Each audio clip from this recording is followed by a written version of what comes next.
Ce matin, on va parler d'un sujet, aujourd'hui et la semaine prochaine, d'un sujet assez large, mais assez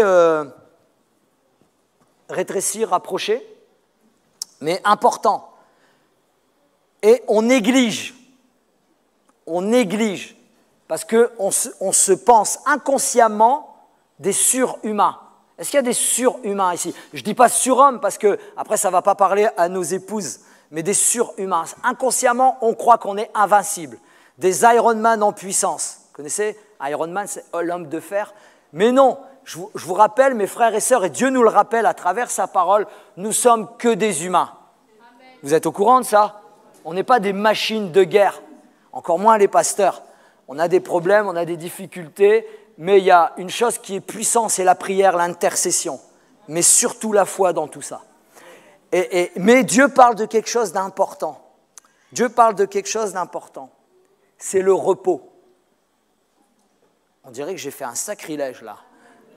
Le repos est important. De nos jours, il est très difficile de travailler sans s'interrompre d'une manière, pardonnez-moi, ou d'une autre. À travers les outils, les notifications, les emails, les réseaux sociaux, dans notre économie de l'attention devenue une vraie distraction, le désordre est maintenant la norme. On est régulièrement sollicité, tout le temps sollicité. On n'arrête pas d'être sollicité. Vous comme moi, quel que soit le travail que l'on fait, quelles que soient les choses que l'on fait, quel que soit le bénévolat que l'on fait, quelle que soit la sphère où nous sommes, où nous évoluons, nous sommes sollicités constamment. C'est malheureusement notre société qui le veut et qui le fait. Et en l'occurrence, avec ce que je viens de citer, les réseaux sociaux, ça rapporte des millions, voire milliards. Notre sollicitation, vous savez que le fait de cliquer sur un portable, un like comme ça, eh ben, ça rapporte de l'argent à quelqu'un, à quelque part dans le monde. Je vous assure, c'est vrai. Mais ce n'est pas contre ça que je suis en train de parler ce matin, c'est pour vous montrer, vous démontrer qu'on est sollicité à tous les niveaux. Regardez, vous avez un appel, si vous ne répondez pas dans les minutes qui suivent, qu'est-ce qu'il y a? Tu me fais la tête? Qu'est-ce qui se passe? Ben, peut-être que la personne, au bout, elle n'a pas le temps. Peut-être qu'elle travaille, peut-être qu'elle… Je vous assure, c'est comme ça que ça fonctionne. C'est comme ça que ça marche. Hey, je t'ai envoyé un message, tu ne m'as pas répondu. Des fois, ça peut déclencher une guerre en interne, une guerre dans un foyer. Vous savez que normalement, on n'a pas le droit de téléphoner au boulot. Mon frère, ma sœur, si tu es devant ton écran, si tu travailles en bureau et que tu vas visiter, acheter tes courses, quand tu bosses, tu voles ton patron. Je parle à tout le monde, on dirait là. Il fut un grand silence. Mais parce que comme on est connecté, on fait 2-3 choses en même temps. Et on est en hyperactivité. Le téléphone, le message, la sonnerie, il faut répondre, les notifications, les trucs. Rien que de le dire, ça m'a usé. Mais Dieu, lui, parle de son repos, du vrai repos. Repos dans les œuvres de Dieu. Et ce matin, le titre, c'est le repos efficace. On va le voir en 2 fois, le repos pratique, mais le repos spirituel. Le repos pratique, on va le développer. Genèse 2, on va le mettre, mon ami. Genèse 2, versets 1er et 2. Ainsi furent achevés les cieux et la terre et toutes leurs armées. Dieu acheva au 7e jour son œuvre qu'il avait faite et il se reposa au 7e jour de toute son œuvre qu'il avait faite. Le repos spirituel, on va le développer la semaine prochaine. Quand Jésus eut pris le vinaigre, il dit « Tout est accompli » et baissant la tête, il rendit l'esprit. On va voir une portion, parce que je ne peux pas tout faire, concernant le repos sur le « Tout est accompli ». Parce que le « Tout est accompli », on pourrait prendre 3-4 jours à développer ensemble sur le « tout est accompli ». En tout est accompli, on n'est pas n'importe qui. Tout est accompli. Faites un développement, analysez ça, mais bon, on va un petit peu le voir la semaine prochaine. Ce matin, on va voir le repos pratique, le repos dont notre corps a besoin, notre pensée, notre esprit a besoin. Le repos nous dit ceci, donc j'ai pris ce verset. Ainsi furent achevés les cieux et la terre et toutes leurs armées. Dieu acheva au septième jour, son œuvre qu'il avait faite, et il se reposa au septième jour de toute son œuvre qu'il avait faite. J'aime bien de toute son œuvre. Dieu est créateur des cieux et de la terre. Alléluia. Les cieux des cieux ne peuvent le contenir, la parole nous dit. La Bible nous dit également que de sa bouche, d'un mot, il créa l'univers dont nous faisons partie. Vous savez que la planète, notre planète Terre, c'est un grain de poussière dans l'univers. Hein. Ça, vous êtes conscient. Je sais qu'il y a des grands scientifiques en face de moi, mais moi, je ne le suis pas du tout. Hein. Mais c'est un grain de poussière dans tout l'univers. Et Dieu est au contrôle de tout ça, de tout cela, pardon. Pas de tout ça, hein. Ce que je montre, rien. Regardez, je m'arrête 2 secondes. Moi qui suis très terre à terre, pragmatique. Rien que de tout ça, pour contrôler tout ça, les ordinateurs qui sont là, déjà il faut un cerveau. Vous savez qu'il y a plusieurs personnes, un qui contrôle les lumières, un qui contrôle la sono, un qui contrôle le prédicateur. Non, il n'y a personne qui me contrôle à part Seigneur. Il faut un, vous savez, ils sont plusieurs, mais il y a un leader. Vous voyez ce que je veux dire? Et rien que pour contrôler tout ça, il n'y a pas une personne. Mais Dieu, lui, contrôle l'univers. Oh Seigneur, je vais commencer à me faire tout petit là. Hein. Vous comprenez où je veux venir? Où je veux en venir? Et Dieu créa tout ça, et tout ça fut achevé, et il se reposa. Mais on va le voir tout de suite après. À ce moment-là, on est dans le premier livre de la Bible. J'ai une question. Est-ce que le premier livre de la Bible est le plus ancien de la Bible? Mais ça, on y répondra peut-être un jour. Ah, j'aime bien jeter des petits pavés comme ça. Nous sommes dans le premier livre de la Bible qui s'appelle la Genèse, le commencement de toutes choses. Et vous regardez au chapitre 1er, c'est la création. Création de l'univers, comme on vient de citer, mais aussi la création de cette planète, la création, voilà, les eaux, le jour, la nuit, la planète, les animaux, les forêts, les montagnes. Il ne faut pas oublier les montagnes, ou sinon tu vas te faire décapiter, on m'a dit. Hein, les montagnes et l'être humain, et les êtres humains. Nous sommes au premier livre de la Bible, la création merveilleuse. Et voilà. Et Dieu créa tout cela, et il trouva ça bon, merveilleux, extraordinaire. Entre guillemets, il peint le tableau, il n'y a rien à changer. Tout est parfait, parce que c'est Dieu qui a créé. Et même, je vais plus loin, hein. Et même après, il y a eu donc la création, forêt, les animaux, et même l'homme et la femme, l'être humain, étaient parfaits. Vous avez du mal, hein? On a du mal à concevoir qu'à l'origine, l'homme était parfait. Waouh, ça c'est extraordinaire. La perfection absolue. Malheureusement, il y a eu la chute, mais on va y venir. Qu'est-ce que c'est que le repos? C'est quoi le repos?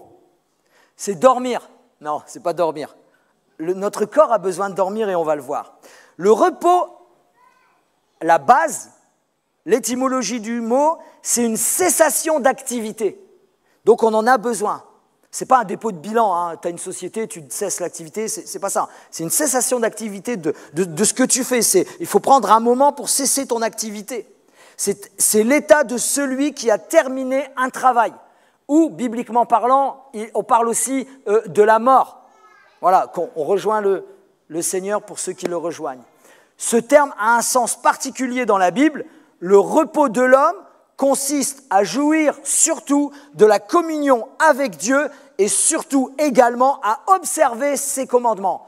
Quand quelqu'un est en contact avec Dieu, en connexion avec Dieu, en harmonie avec Dieu et observe ses commandements, il est en repos malgré des fois des tempêtes.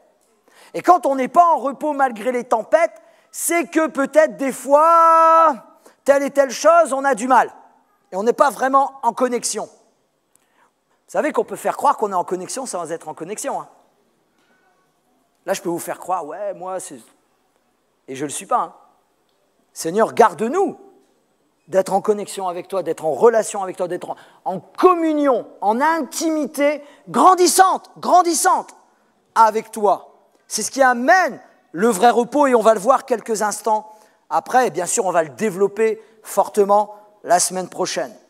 Au mot hébreu que vous connaissez, le mot hébreu c'est noua et shabbat, qui vient du mot sabbat, correspond au mot grec, bon on va aller vite, anapoueno et anaposis, qui parle, c'est surtout ça le plus important, qui parle du rafraîchissement et de la cessation d'activité, d'arrêter momentanément et de reposer son corps, son âme et son esprit pendant un laps de temps, de cesser toutes sortes d'activités. Et même les activités, je ne sais pas comment on pourrait appeler ça, mais on va le voir tout à l'heure, vous savez, le portable, ça nous bouffe la vie, ça nous bouffe le cerveau. Moi, je vois, bon bref.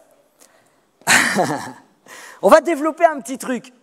Je ne sais pas comment vous avez lu le verset que nous venons de lire.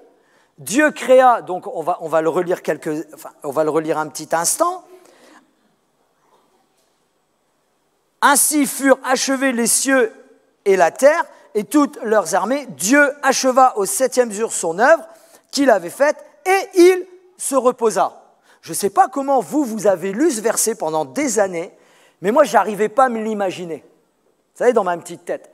Moi, quand je pars en vacances, on va avoir un moment de confession, mais je suis sûr que vous êtes comme ça. Quand on arrête toute activité, le corps a besoin d'arrêter toute activité. Il y a une chose que j'aime, et je suis sûr que vous aimez aussi, c'est un transat. Allez, un moment de confession. Il faut qu'il y ait un peu de mousse aussi, pour qu'on se repose bien. Et moi, dans ma petite tête, je lis « il se reposa », je le ramène à mon contexte, et je dis, j'arrivais pas à trouver le truc, trouver l'image, voir la chose, où Dieu va se reposer, soit il va s'allonger, soit il va se reposer, comme je viens de dire, sur un transat. J'arrivais pas, et pendant des années, mais je comprends pas, comment tu te reposes, t'es jamais fatigué, tu es esprit, s'il n'y avait pas eu Christ, tu n'étais pas accessible, et comment. En fait, c'est tout simplement, c'est une explication. Dieu se reposa de ses activités créatrices au 7e jour. Ce n'est pas le repos qui résulte de la fatigue, parce que Dieu n'est pas fatigué, hein. Même que des fois, il y a des choses qu'on pense qu'il y a des choses qui pourraient fatiguer Dieu, inconsciemment. Qui n'a jamais dit « Seigneur, je dois te fatiguer avec ça ?» Eh bien, mon frère, ma sœur, tu ne le fatigues pas. Si c'est bon, si c'est selon la parole, si c'est continue, persévère, accroche-toi, vas-y, Dieu il t'écoute.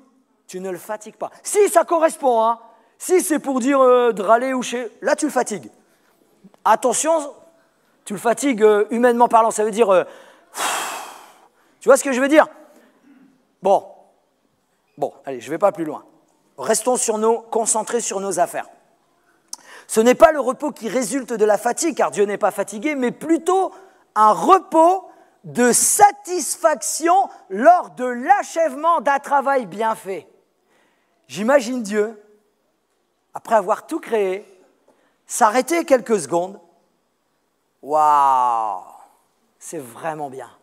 Parce qu'il a dit lui-même que c'était bon, que c'était parfait et qu'il n'y avait rien à refaire. Ça, c'est extraordinaire. Et même en vous regardant, Dieu a dit ça. Alléluia. Vous n'êtes pas convaincus de cela. Vous savez quoi? On se flagelle tellement, on nous dit tellement on est mauvais, on n'est pas bon, pardonnez-moi, je vais aller plus loin, on est nul, on ne sert à rien. Il n'y a personne qui ne l'a jamais entendu dans sa tête, hein, ici. Hein. Ouais, je le sais. Ça, c'est un mensonge. Dieu te regarde à travers Jésus-Christ et il dit, voici ma fille, voici mon fils, en qui j'ai mis toute mon affection. Alléluia. Ça, c'est vrai, c'est ça l'amour de Dieu.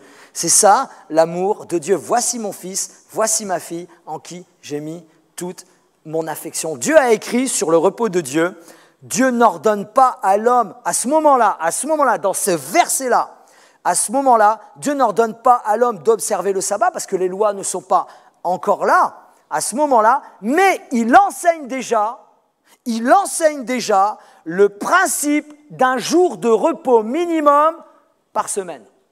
Parce que c'est important. Le Créateur de toutes choses connaît sa créature. N'oublions jamais qu'aussi, plus tard, il s'est même incarné. Et il sait ce que nous ressentons.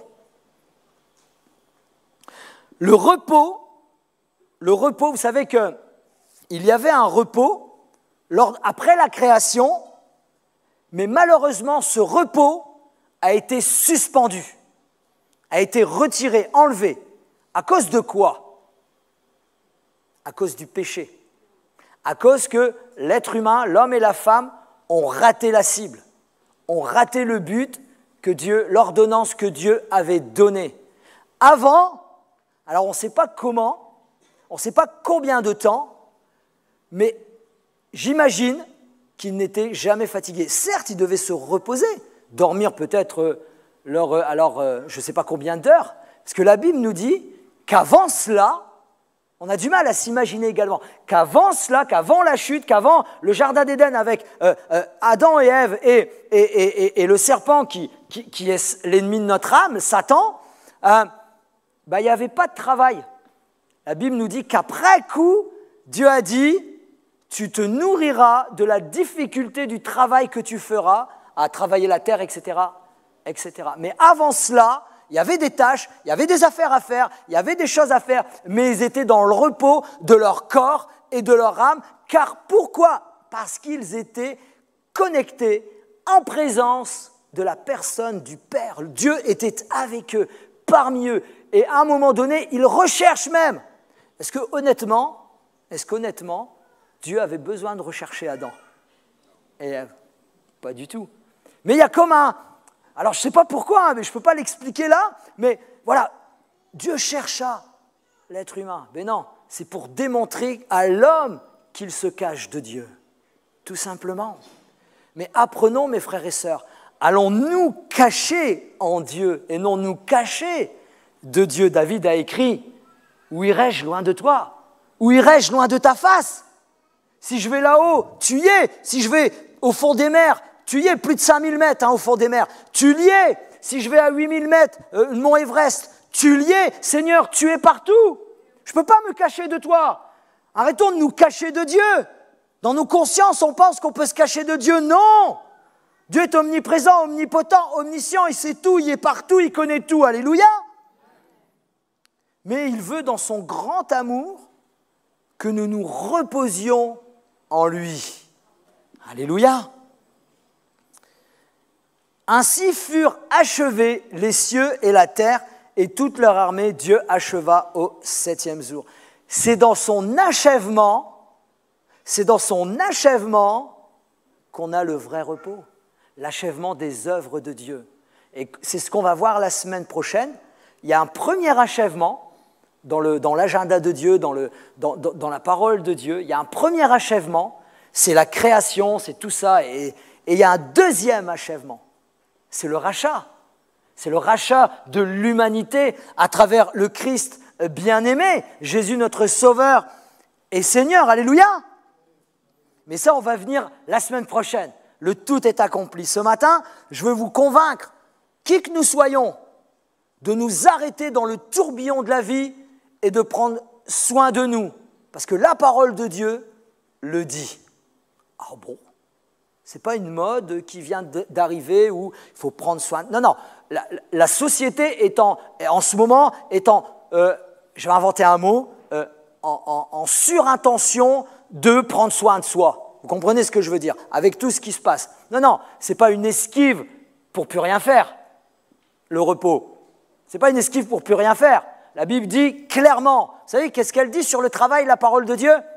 Si tu ne travailles pas, tu ne manges pas. Ah ouais? Je ne parle pas des gens qui traversent des périodes de chômage, parce que ça arrive. Moi, je connais un monsieur, son papa, chrétien, enfant de Dieu, prière, et Seigneur, qu'est-ce qui se passe avec ça? 5 ans de chômage, 5 années. Parce qu'il fallait qu'il traverse par cette épreuve pour X raisons. Bien sûr, ça là, voilà. Vous imaginez le bonhomme, le père de famille qui ne travaille pas pendant 5 ans, comment, waouh! Et pourtant il cherchait, il faisait des démarches, etc. Moi, je ne parle pas de ça, là, je ne parle pas de ne pas travailler, je parle du repos qui est important. Je ne parle pas de dormir jusqu'à 15 heures. Moi, les jeunes, même à ma génération, il y avait des gens, vous savez, pardonnez-moi ce que je vais dire. Je n'ai pas grandi dans un foyer chrétien où tout se passait bien. J'avais le droit de sortir jusqu'à une certaine heure. Et souvent, je dépassais l'heure. Mon père ne me frappait pas quand je rentrais à 2 heures, 3 heures du matin. Vous savez ce qu'il faisait? Ça, c'est l'ancienne génération. Vous savez ce qu'il faisait? Il me réveillait à 7 heures. Amen, qu'elle dit. J'étais bien crevé aussi. Non, mais... Parce qu'à la maison, il fallait bosser. Parce qu'il y avait des règles.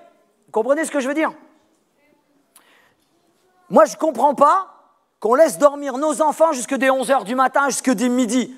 J'ai dit à ma fille il n'y a pas longtemps, « T'as déjà vu papa dormir jusque midi? Même quand je suis malade, je me lève avant. » Vous comprenez? C'est une façon de vivre.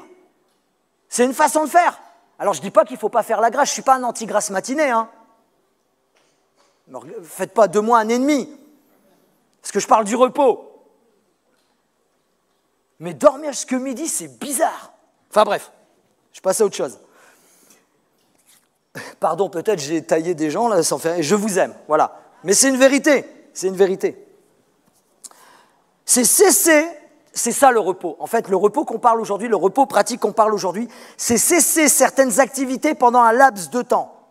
J'ai une définition. Qu'est-ce que le vrai repos? Tout d'abord, le repos est une remise en état.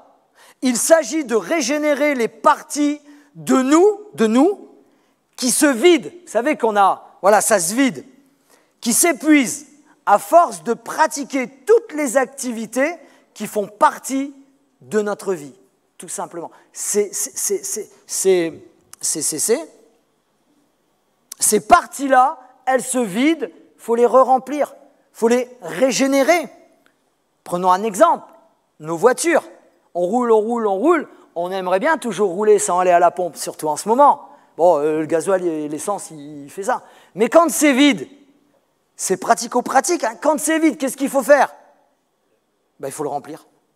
Mes frères et sœurs, nous sommes des récipients qui se vident de telle ou de telle manière. Il faut le remplir. Il faut le remplir.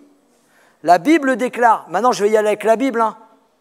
Vous ne croyez pas qu'on va faire un récit purement humain? La Bible déclare qu'il y a un temps pour toute chose dans la vie.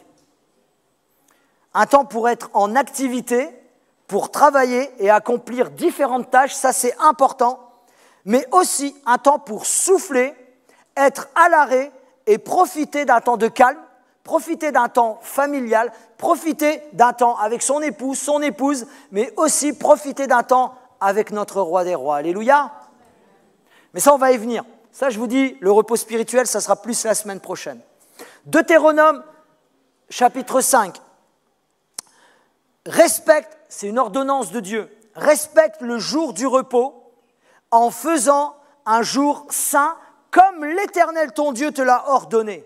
Pendant 6 jours, tu travailleras et tu feras tout ce que tu dois faire, mais le 7e jour est le jour du repos de l'Éternel, ton Dieu.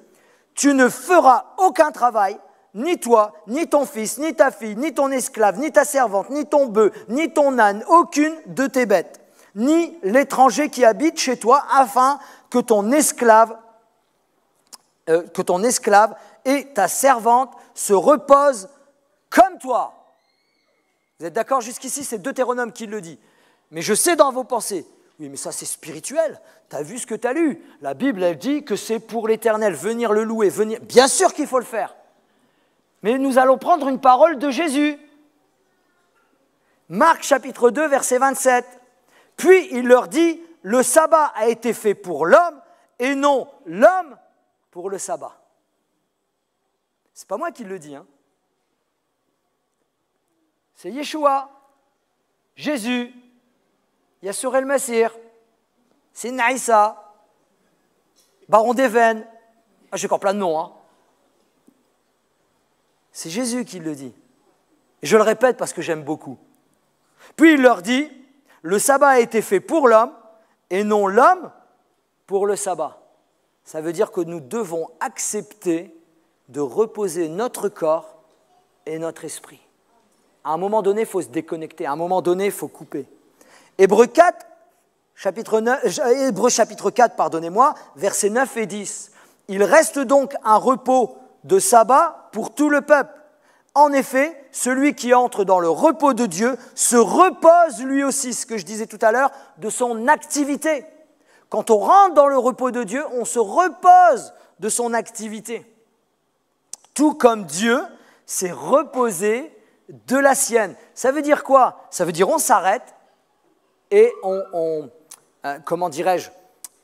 profite de ce qu'on a fait. On profite. On regarde. Est-ce que c'est un péché de dire « Ouais, c'est bien, telle et telle affaire » Ben non. On peut être comme réconforté de ce qu'on a fait. Vous savez, c'est important et même honorer le travail. C'est important de reconnaître qu'on a fait du bon travail. Bien sûr, tout est fait, rien n'est fait, pardon. Ouais, ou tout est fait. Tout est fait avec la grâce de Dieu et rien n'est fait sans la grâce de Dieu. Vous êtes d'accord avec moi? Mais c'est important de dire « Waouh, c'est bien. Merci Seigneur, tu m'as donné le courage, tu m'as donné les forces. Mais par ta grâce, on est allé jusqu'au bout. C'est vraiment merveilleux. Maintenant, je vais me reposer. Un laps de temps, pas pour l'éternité. Celui qui se repose trop, il peut mourir aussi. Pas que physiquement, mais dans ses désirs, dans ses ambitions, dans ses envies, dans ses élans. Marc 6, versets 31 et 32, Jésus leur dit « Venez à l'écart », c'est Jésus qui parle encore. « Venez à l'écart dans un lieu désert et reposez-vous un peu. Car il y avait beaucoup d'allants et venants et ils n'avaient même pas le temps de manger. » Combien de fois mon épouse elle me dit « T'es pas encore rentré, reviens, le repas il va être froid. » Ça vous est jamais arrivé vous? Parce que tu as envie d'encore de faire 1 heure de plus, parce que tu as du travail, parce qu'il y a des choses. Mes frères et sœurs, le travail sera encore là demain. Les choses seront encore là demain. C'est pour ça que des fois, vous savez, c'est depuis quelques années, je ne sais pas combien, 10, 20, 30 ans, je ne sais pas trop, je ne suis pas spécialisé, mais qu'il y a des burn-out. Vous savez qu'il y a même une époque où on entendait suicide par suicide dans telle ou telle société parce qu'on réduit le personnel et on veut plus de résultats. Mais à un moment donné, de qui on est, j'allais dire esclave, de qui on est, on doit suivre de qui, on subit les choses. Bien sûr qu'il faut travailler, même la Bible dit de travailler pour son patron, pour sa patronne, dans son travail, comme si qu'on travaillait pour Dieu. Je pourrais vous le prouver par A plus B. Mais c'est important de prendre du recul, de prendre du repos. Qu'est-ce que ça m'énerve? C'est pas bien de dire ça. Qu'est-ce que ça m'énerve? Je vois des familles, j'ai des amis qui ont des entreprises, etc. J'ai des amis, ils savent couper. Voilà, ils prennent le recul. J'ai des amis qui partent avec leur travail. Aujourd'hui, tu peux travailler à partout dans le monde avec ton portable, ton ordinateur. Ça y est, tu travailles, tu bosses, tu y vas, tu prends des contrats. Mais arrêtons! Prenons du recul. Moi, j'ai hâte d'être en vacances. Vous savez ce que je vais laisser chez moi? Mon portable. Ma fille aussi, elle va dire « Amen !» Mais le sien aussi va rester à la maison. Mais ce que je veux dire par là, déconnectons-nous un moment, c'est ce que Dieu veut dire. Proverbe 3, verset 24, « Si tu te couches, tu seras sans crainte, et quand tu seras couché, ton sommeil sera doux. » Combien de sommeil? Honnêtement, si vous êtes comme moi, combien de fois, et même des fois, dans telle ou telle période, mon sommeil est agité. Je dors, mais je suis agité. On dirait que je travaille encore. Ça vous est jamais arrivé? Si, parce que, alors peut-être par le travail, mais agité par telle situation, agité par tel problème. Tu penses, ça tourne, ça continue. Parce que vous savez qu'on a un cerveau, on ne peut pas le mettre sur arrêt. J'ai cherché le bouton, je n'ai pas trouvé. Arrêt, clac, je dors. Alléluia. Ça y est, je dors, et je me réveille, ça y est. Waouh! Et puis, vous savez, il y a des trucs, ils ne veulent pas nous lâcher. Des pensées, des choses. Mais ça, je vais vous le dire franchement, ça, c'est profondément spirituel. Mes frères et sœurs, abandonnons. On doit abandonner toutes ces choses au pied de la croix. On doit délaisser laisser, abandonner, mais également, on doit accepter qu'on doit se reposer. Écoutez bien, 5 formes de repos que nous devrions rentrer. 5 formes. Le repos physique, le repos mental, le repos électromagnétique, le repos organique et même le repos digestif. Dieu savait tout. J'ai trouvé les 4 points, sauf le repos électromagnétique, je ne l'ai pas trouvé dans la parole de Dieu. Mais les 4 autres repos, pardonnez-moi, je les ai trouvés dans la parole de Dieu. Le repos physique, on vient de le développer, c'est important de prendre du temps, de cesser toute activité, de se poser, de se reposer, d'être sur une chaise, de lire un livre, de se reposer au soleil si tu aimes te reposer au soleil, de te reposer à l'ombre si tu aimes... Bref, il faut que tu reposes ton corps. Et quel que soit l'âge qu'on ait, on parle même de bien dormir et même apprendre à bien dormir, des fois même ça s'apprend, etc., etc. Bien sûr, il y a la prière. Moi, depuis quelques mois, à cause de diverses raisons, voilà, il y a la prière et tout, je m'endors avec de la louange dans mes oreilles. C'est dans mes oreilles parce que je ne peux pas mettre la louange à plein, boum, Sylvie elle dort à côté.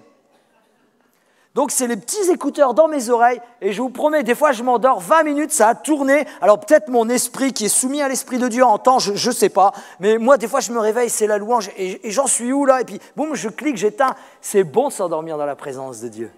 Alléluia, ça, c'est d'une des clés. Mais c'est aussi, si tu as besoin, si tu sens que tu es fatigué, ce n'est pas un péché de faire une sieste. De 15 à 20 minutes. Si tu fais une sieste de 3 heures, tu n'arriveras peut-être pas à t'endormir le soir. Mais vous savez qu'il y a des sociétés aujourd'hui qui ont le droit de sieste. Ils ont même une salle, voilà, il y a des fauteuils. Tu vas faire une sieste de 15 minutes. Ils ont réalisé, il y a eu des études de fait, qu'ils ont réalisé que les gens qui faisaient une sieste 15-20 minutes, pas plus, 15 à 20 minutes, pas 1h20, 1h15, non, 15 à 20 minutes, ils sont beaucoup plus efficaces que ceux qui continuent à travailler. Oh non, moi patron, moi je ne veux pas faire de sieste, moi je suis... Non, là tu es plus efficace. Ce n'est pas moi qui le dis, c'est les statuts, c'est les études qui le disent. Le repos mental, c'est-à-dire de mettre son cerveau au repos, on décroche le mental en allant faire quoi? Qu'est-ce qu'on peut faire pour décrocher mentalement, les amis? Eh bien, aller se promener. On a les montagnes, on a la forêt, on a les plaines, il y a j'allais dire la mer, mais non, il y a l'océan. Allons nous promener. Oh, c'est pas spirituel, ça. Eh bien, c'est profondément spirituel, tu vas être régénéré. Peut-être, et je vais vous dire même une chose. Allez avec votre Bible, vous promenez dans la nature, dans la montagne. La Bible dit que Dieu se révèle dans sa création. Alléluia. Je viens de vous coincer au virage, là. Allez vous promener. Du bricolage aussi, parce qu'il y a beaucoup de bricoleurs. En faisant le ménage. Monsieur, aide ta femme au ménage. Comme ça, ça va être cool. Vous allez parler de choses et d'autres. Et puis, vous allez vous déconnecter des choses importantes à faire. Dédier, dans l'étude que j'ai lue, c'est dédier au moins une journée complète par semaine où nous devons décrocher. Et c'est bizarre. Ça, c'est une étude humaine, purement humaine. C'est une étude qui a donné ses preuves de dire si tu décroches une journée par semaine, tu vas commencer à être mieux. C'est pas ce qu'on a lu tout à l'heure? Que Dieu, lui, qui est créateur des cieux et de la terre, que la parole de Dieu qui existe depuis, qui a commencé à être écrite il y a 3500 ans, il n'y avait pas les études d'aujourd'hui, il n'y avait pas les statistiques d'aujourd'hui, il n'y avait pas toutes ces choses d'aujourd'hui, qui dit prends une journée par semaine, ça, bien sûr que c'est consacré à moi, tu te tournes vers moi, mais ça va te faire du bien, ça va te régénérer, ça va te reformer, ça va te rebooster, ça va changer ta vision, ça va te faire du bien tout simplement, alléluia. C'est intéressant, le repos électromagnétique, c'est une nouvelle bête, c'est un animal 2023, tout simplement, et c'est très terre à terre. C'est en éteignant la télé, en éteignant les écrans, en éteignant le smartphone, en éteignant les tablettes, tout simplement, une journée. Faites-le, vous allez voir que, pardon, mais vous allez voir que vous allez être complètement perdu. C'est un danger. Apprenons à les éteindre. Et j'ai les ados qui me regardent là, comme ça. Je vous promets, à vous, vous ne le voyez pas. Les ados, les jeunes, ils me regardent comme ça, là. Et il y a même certaines personnes d'un peu plus... Je vais éteindre mon portable, mais elle ne pourra plus me joindre. Je ne pourrai plus savoir ce qui se passe et tout. Arrête! Arrêtons! Arrêtons! Déconnectons notre cerveau de toutes ces choses. J'ai vu l'interview, il n'y a pas très longtemps, j'ai vu l'interview d'une mamie, du jeune retraité de 102 ans. Je vous assure. Et le monsieur qui l'a interviewé, c'est un monsieur de Canal+, dont j'ai oublié le nom, et il lui parle de choses qu'on vit actuellement. Bon, il lui parle un peu de politique, il lui parle de ceci, de cela. Et j'ai aimé les réponses. 102 ans. Je dis, Seigneur, moi je veux la pêche, là, la patate, et le cerveau qu'elle a, cette dame, à 102 ans. Waouh, c'est extraordinaire. Parce que la Bible, enfin, je vais vivre jusque 150 ans. Hein. Et à un moment donné, le monsieur, l'intervieweur, lui montre un portable. Vous savez, un beau smartphone. Et il lui dit, avec un grand respect, vous savez ce que c'est? Oui, je sais. Comme ça. Qu'est-ce que ça peut rendre bête nos jeunes? Je vous promets, c'est vrai. Mais elle a 102 ans, comprenez? Pour toi, pour elle, tu as 70 ans, tu es jeune, quoi. Bon, ok, pas fait que des potes, là, ce matin. Elle a 102 ans, quoi. Et c'est vrai que ça nous embête parfois. Alors, on parle aussi du repos organique. C'est assurer de ne pas se surcharger son corps en toxines. Et puis là, on pourrait développer, mais bon, il faut s'oxygéner, apprendre à bien respirer. Encore une fois, aller en montagne, aller à la mer, aller à l'océan plutôt, etc. Aller en forêt, s'oxygéner, ça fait du bien. Bien sûr, je ne vais pas développer. Mais bizarrement, ça nous parle aussi du repos digestif. Ça nous parle que notre corps, et puis on l'entend parler de plus en plus aujourd'hui, qu'une journée de jeûne, 2 jours de jeûne, 3 jours de jeûne, 1 semaine de jeûne, on nous parle même de 2 fois 1 semaine de jeûne dans l'année, ça fait bien pour le corps. Bizarrement, 3500 ans avant, on entend parler que jeûner, c'est bien. Bien sûr, jeûner, le but, c'est un objectif spirituel. D'ailleurs, dès la rentrée, au mois de septembre, 3e semaine, dernière semaine de septembre, je vous le rappelle, il y a un temps de jeûne et de prière. Et là, l'Église dit un grand amen, alléluia. On va jeûner, on va prier, on va intercéder, on va vivre des victoires, on va avoir des abandons. Je suis tout seul là ou quoi? On va remporter des choses, etc. Mais aussi, en parallèle, ça fait également du bien au corps. Et vous savez, il y a une parole qui est dite dans la Bible, on appelait déjà un jeûne partiel, mais on ne parle pas du tout du jeûne partiel, ben c'est Daniel. Daniel, qu'est-ce que ça dit? Il refusa de goûter au mets qu'il y avait sur la table de Nebuchadnezzar. Il refusa. Il s'est arrangé avec l'eunuque qui le surveillait et lui dit, écoute, nous on va manger des légumes pendant quelque temps et tu verras comment ça se passe. Et si on fait erreur, on repart à la viande pour esquiver. C'est malin, c'est intelligent. Les études nous disent qu'aujourd'hui, c'est bien de manger des légumes. Est-ce que la Bible nous dit qu'ils avaient meilleure mine que les autres? Vous savez, des fois, on dit, bien sûr, voilà, il y a des choses, mais il y a des choses qui sont révélées. Vous savez qu'est-ce que Jésus a dit? Si à un moment donné, un jour, l'humanité arrêtera de cesser de dire qui je suis, ce seront les pierres qui crieront. Vous avez entendu ça, hein? Fais les terres, fais les terres. Et il faisait Jésus, Hosanna, fils de David. Fais les terres. Mais s'ils se taisent, là, si l'humanité se terre, ce sont les pierres qui crieront. Des fois, il y a des révélations, il y a des vérités qui sont dites de telle ou telle manière, de personnes qui connaissent rien à Dieu, qui ne croient pas en Dieu, qui ont fait des études, mais que 2000, 3000, 1500 ans avant, c'était écrit et nous informé dans la parole de Dieu. Ça, c'est extraordinaire. Alors maintenant, venons clairement, on arrive à la fin. J'ai une vraie question à te poser et à me poser. Est-ce que, penses-tu bien te reposer? Honnêtement, sincèrement, là tu te parles à toi-même, tu t'examines. Est-ce que tu penses bien te reposer? J'ai d'autres questions. Est-ce que tu fais des excès? Des excès en tout genre dans ta vie, des excès de travail. Vous savez, trop travailler, c'est un excès. Il faut être équilibré. Alors, je parle pas politique, 35 heures, 40 heures, 45 heures. Travailler 45 heures, ça n'a jamais tué personne. Tant que cette personne apprenne à se reposer quand il faut se reposer. Vous comprenez ce que je veux dire? En plus, vous parlez, c'est un nordiste qui vous parle. Nous, là-haut, le seul truc qu'on nous a appris dès tout petit, c'est le travail. Hein. C'est le boulot. Vous savez, moi, je suis grand-père. Non, je suis grand-père. je suis petit-fils. Non, je ne suis pas grand-père. Là. J'annonce quoi, là? Je suis petit-fils de mineur. Petit-fils d'agriculteur. Vous comprenez? Des vrais feignants, quoi. Non. C'est boulot, boulot, boulot. Bref. Est-ce que tu fais des excès de travail, des excès d'écran, des excès de nourriture? On peut faire aussi des excès de stress. Parce que le stress, ça arrive, mais vivre dans le stress continuellement, c'est pas bon. Ça te tue, ça détruit. Ou fais-tu des excès d'autre chose? Des fois, on est épuisé, mais on ne veut pas veut pas se dire à soi-même qu'on est épuisé. Et on ne veut même pas reconnaître que nous sommes épuisés. Puis on veut continuer. Parce que c'est normal. Et parce qu'autour de toi, on attend que tu sois actif.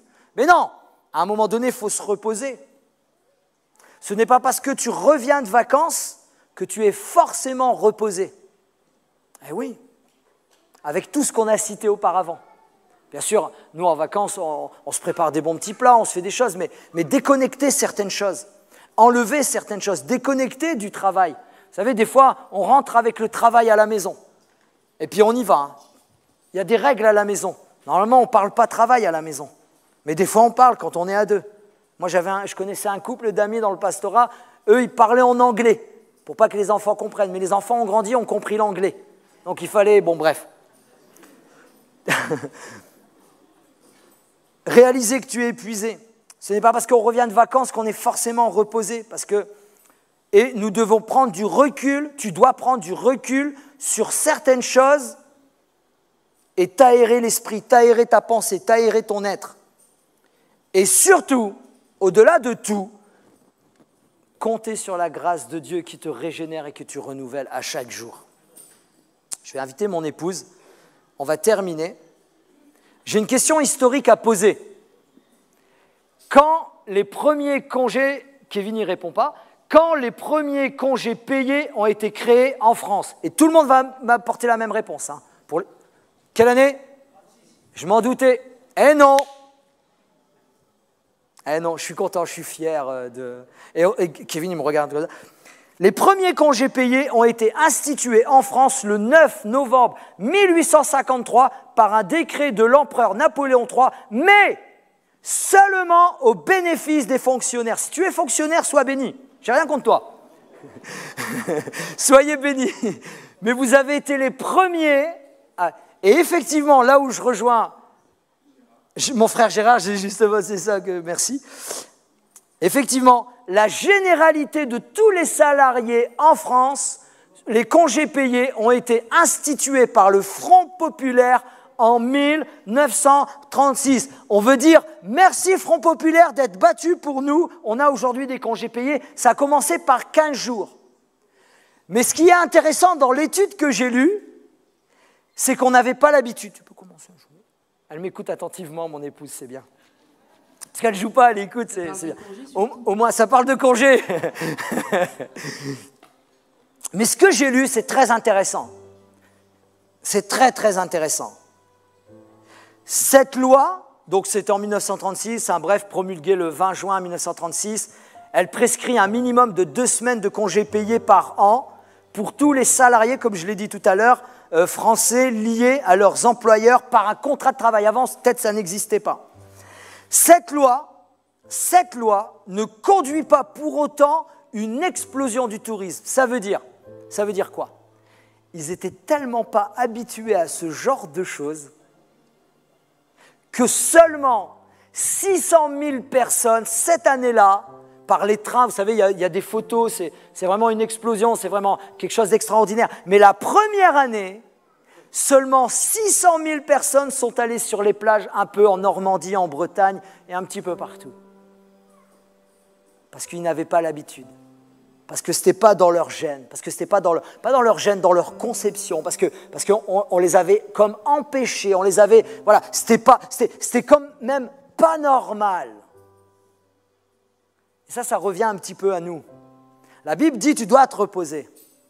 Mais l'être humain aujourd'hui, la société, voilà, on dit mais tu dois y aller là. Tu veux plus, travaille plus. Bien sûr, je ne suis pas contre ça. Il n'y a pas de problème. Pour réussir dans la vie, il faut y aller là. Il faut remonter les manches, il faut y aller, il faut bosser. La Bible dit que même celui qui ne travaille pas ne mange pas. C'est dur, c'est la justice de Dieu, c'est comme ça que ça marche. Il faut bosser. Mais la Bible dit aussi, tu dois te reposer. Tu dois prendre un temps. Mais tu n'as pas l'habitude. Parce que nous, dans nos conceptions, c'est comme ça là. Surtout à un certain niveau, surtout certaines personnes, surtout dans certains milieux de travail, surtout dans certaines choses. Et je le disais tout à l'heure, bien sûr, il y a des occupations à avoir, faire des petits bricolages, tout ça, ça déconnecte. Mais à un moment donné, il faut se déconnecter là. Et ça, c'est biblique. L'année d'après, 1937, vous savez combien ils ont eu le temps d'encaisser. Ils ont eu le temps de réaliser, ouais, c'est vrai, on peut partir, on ne travaille pas et on est payé. Waouh! Pendant 15 jours, 1 700 000 l'année d'après sont partis en vacances, à partout en France. Aujourd'hui, c'est des millions sur les routes, hein, on parle du chassé-croisé au mois d'août, etc. On n'a pas l'habitude. Et des fois, vous savez, moi je suis pasteur depuis quelques années, dans mon bureau, des fois, j'ai des gens épuisés. Ce n'est pas qu'ils sont méchants, ce n'est pas qu'ils ont péché tel truc, tel machin, mais l'épuisement fait qu'il y a des portes qui s'ouvrent. Et l'ennemi étant là en train de nous murmurer, ben vas-y, ça va te reposer, ça va te faire du bien, telle et telle affaire, telle et telle chose, ce qui nous satisfait. Et c'est à ce moment-là qu'on se met en vrai danger. On s'écarte de Dieu, on s'éloigne de Dieu, et l'ennemi nous prend en piège. Et pourtant, Dieu nous a dit, repose-toi, prends du temps avec ton épouse, prends du temps avec ta famille, prends du temps avec tes enfants, prends du temps. Pas tout le temps, mais prends du temps. Profitons les uns des autres. Bénissons-nous les uns les autres. Je parle des familles, je parle des sociétés, je parle de, même ici, communion fraternelle, etc., etc. Mais prends du temps pour te poser. Et ça s'apprend. Puisque 600 000 la première année, 1,7 million la deuxième année et des millions aujourd'hui. David a écrit ceci, Cantique de David, l'Éternel est mon berger, je ne manquerai de rien. Il me fait reposer sur des verts pâturages. Il me dirige près des eaux paisibles. Si ça ne parle pas, mes frères et sœurs, pour la brebis, l'herbe et l'eau, ça lui suffit largement. Et tout ça sont donnés de la part de Dieu. Bien sûr, on ne va pas commencer à faire la brebis, etc. Mais c'est ce que Dieu a pour nous. C'est extraordinaire. Dieu connaît ton besoin, nos besoins. Bien sûr qu'il faut bosser, il faut y aller, il faut crapahuter. Il faut apprendre même à gérer, la Bible nous dit d'apprendre à gérer le peu qu'on a, le peu qu'on ait gagné, le peu qu'on a, à tous les niveaux. Elle est claire, la parole de Dieu. Mais elle dit aussi, apprends à te reposer, apprends à te poser, apprends à prendre du temps avec ton époux, ton épouse, ta famille, tes enfants, tes bien-aimés. Est-ce qu'on peut prier, mes amis? Et je sais qu'il y en a beaucoup, attention, hein, j'insiste. Vous savez pourquoi j'insiste? Je ne veux pas être lourd pour certains ou certaines, mais je sais que, oui mais non on y va, oui mais non on n'arrête pas, oui mais non. Non, ce n'est pas contre moi, moi je suis juste comme une voix dans le désert qui crie. Et bien sûr je ne me compare pas du tout à Jean-Baptiste. Hein. Je suis juste une voix qui dit, hey, toc toc toc, de temps en temps tu dois te reposer, qui que tu sois, de la part de Dieu. Je suis quand même prédicateur, pasteur, mandaté par Dieu pour vous annoncer quelque chose. Et la semaine prochaine, on va voir le repos de Dieu dans le tout est accompli. Et là aussi, il va y avoir comme une autre dimension. Mais là, aujourd'hui, soyons pragmatiques, soyez pragmatiques. Soyons comme terre à terre. On est humain. On a Dieu en nous. On participe à la vie de Dieu. Mais on n'est pas encore dans le ciel. On n'est pas encore transformé en corps glorieux. On a un corps qui fatigue. On a un corps qui s'use. Il faut écouter notre corps parce que c'est Dieu qui le dit. Est-ce qu'on peut prier ensemble, mes amis? Seigneur notre Dieu, commence à prier peut-être pour ta vie. Je vous demande que tous les yeux se ferment ce matin. On va passer aux annonces dans quelques instants. Et peut-être quelqu'un est en surmenage. Peut-être quelqu'un est tout simplement usé, fatigué par la vie, par les circonstances. Parce que j'ai parlé du travail, mais la vie, les circonstances, les choses, la pénibilité de telle ou telle affaire dans nos vies. Vous savez, des fois, dans les familles, il y a des choses. On a tous, il y a beaucoup de secrets de famille, c'est ça que je veux dire. Et ça épuise, ça fatigue, ça use. Et telle affaire, telle et telle circonstance, ça fatigue. Et puis on ne se repose pas, et puis on accumule, et puis on fait parce qu'on doit faire. Et puis des fois le travail, etc., etc.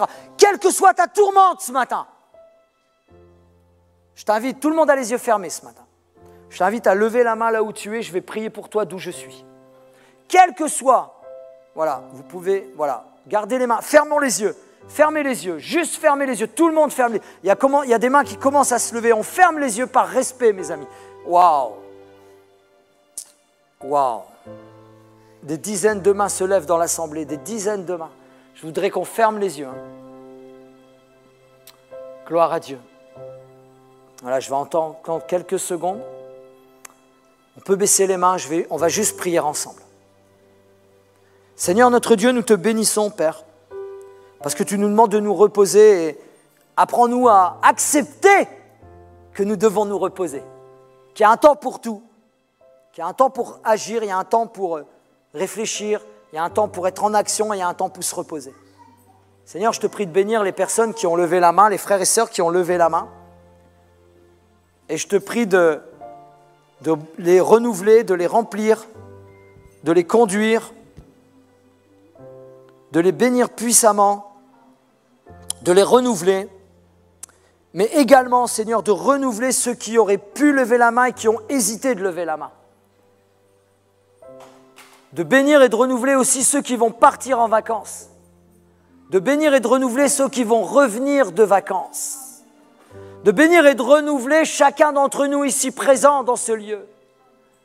De bénir et de renouveler tous ceux qui ne sont pas présents pour les vacances ou pour X raisons dans cette assemblée ou d'ailleurs.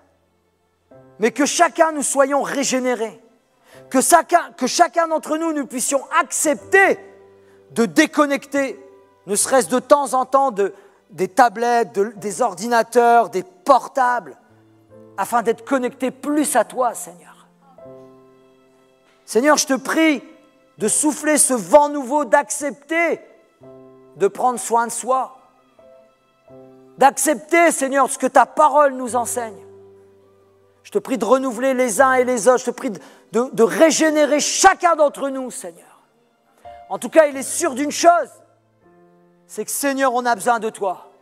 Seigneur, on a besoin de ta grâce. Seigneur, on a besoin d'être renouvelé. Seigneur, on a besoin d'être dans ta paix. Seigneur, on a besoin d'être dans ton renouvellement spirituel, moral et physique. Dans le nom de Jésus, Amen.